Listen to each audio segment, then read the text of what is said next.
The 2008 Sundance Film Festival has come to a close, and in the next half hour, we'll bring you the highlights. Where are we? I know we're just outside of Park City. I'll be right with you when I find out where we are. The winners. You've got an impeccable taste. And feature the films you won't want to miss this year. Even if it seems 5 minutes too long, remember it took 11 years to do. It's the Best of the Fest 2008. Welcome to Best of the Fest. I'm Faith Saley, and we're here in the Lexus Hybrid Living Lounge as Sundance 2008 comes to a close. And joining me is the director of the Sundance Festival, Jeffrey Gilmore. Welcome, Jeffrey. Glad to be here. So people who don't understand what it means to be the director of the Sundance Film Festival, tell them what that means. Well, a lot of people ask me if I've seen the films, and I always find that an odd comment, because the films are here because I have seen them. I don't see all the shorts, but I do see all the features. Is it also accepting a lot of gratitude? Do people come up to you, if they know the buck stops with you, do they come up to you and say, thank you, Jeffrey Gilmore? Sometimes. I also get complaints. Like what? Oh, the range. You know, whether it's tech or whether it's, you know, I can't get in here, I hate this festival, you know, it's too crowded. You're like a wedding planner. It's, you know, look at this Main Street, what have you done to the, you know, all of the traffic sucks, what can you do to fix that? What about the snow, can you stop it? You know, it's like, sure, I'll stop it right now, you know, what can I do? I mean, yeah, I wish I was a wedding planner. There's a guy named Jeffrey Gilmore that's a very famous wedding planner in Seattle, believe it or not. Right? Absolutely. I Googled myself once, and I got another Jeffrey Gilmore who's a wedding planner in Seattle, so it's not too far from the truth. So what happens for you after the festival ends? I decompress. Is it fair to say that what makes a Sundance successful is that movies are bought? You might say there are 4 ways in which films get responded to. From audiences, from critics, from buyers, and from juries. And those 4 ways in which those films get responded to are 4 different ways in which visibility happens. When a film gets a wildly receptive reaction from an audience, does that mean it will probably get bought? Not necessarily. Films can play sometimes terrifically well, but that doesn't mean they're easy to market. And so you might say that the problem that a distributor has is trying to bring those 2 aspects together. Talk to me about what was bought.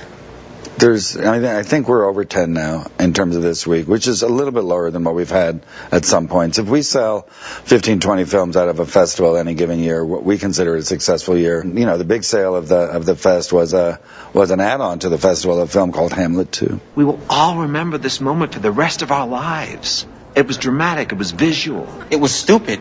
It was stupid, but it was also theater. And you know, smaller films like Frozen River went to Sony Classics. What are you doing with my car? I found it. You stole it? Had the keys in it. So you just took it? What other films have sold this week? The list of work includes Choke. Wow, she was really.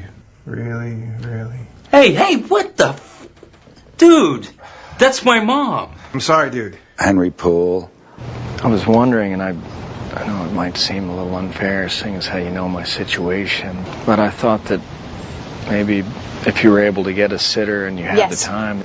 Really? Oh, wait. What? Can I ask you? Well, you did. Just ask me, didn't you? Roman Polanski. It was awful.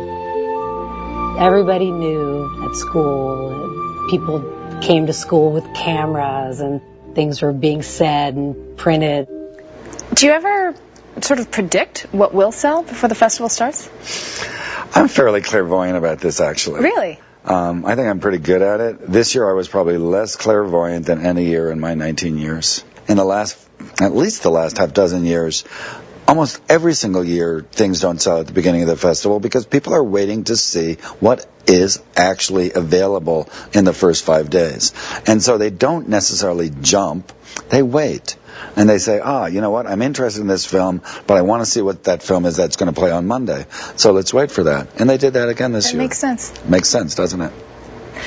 Maybe this is like asking a father who his favorite child is, but what was your favorite film? What touched you most? I never have a favorite film. Never, ever? No. You're just saying that, or really, truly? I really don't. I mean, I announced a favorite film on stage once this week. I told people I'm not supposed to have favorites, but I have a favorite with this film. I talked about a film what I was really it? like. It's called The Visitor. It's a beautiful film.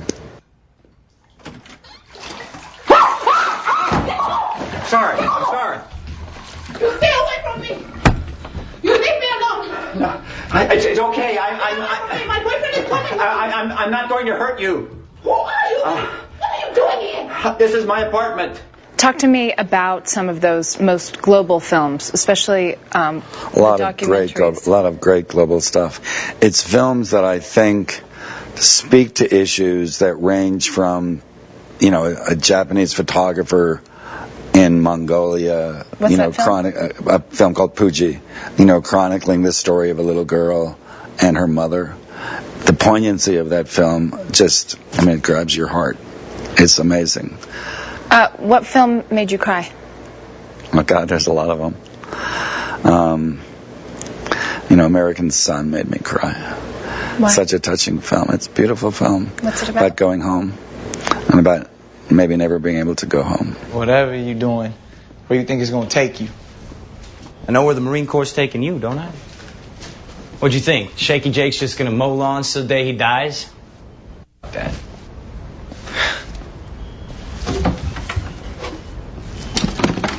Choose your weapon, Private.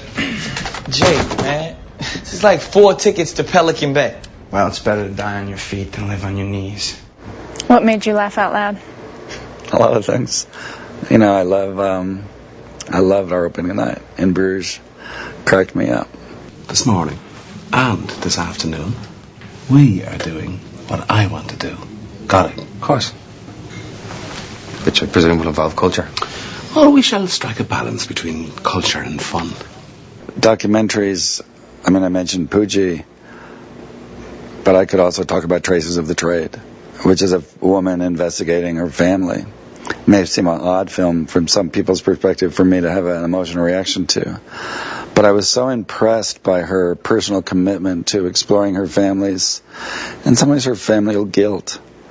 Here's the largest slave-owning family involved in the slave trade in the United States. It's where the family's wealth was established. And her exploration of that, it touched me deeply. What I'm hoping that you have been hearing is every single black person that's talked to us has said exactly that. You white people need to talk to white people. Probably the most significant occurrence of this festival is that the level of talent in this festival is incredibly high. The directorial talent, the acting talent, the writing talent. This will be one of those years that we'll look back upon and we'll say, wow, that must have been an incredible year. Look at these filmmakers, this guy, this woman, this person. Look at those films. It must have been great. How did they emerge? There's so much talent at this year's festival. It's going to resonate. Jeffrey Gilmore, thank you so much for taking time to talk to us, and I truly hope you can decompress. I will.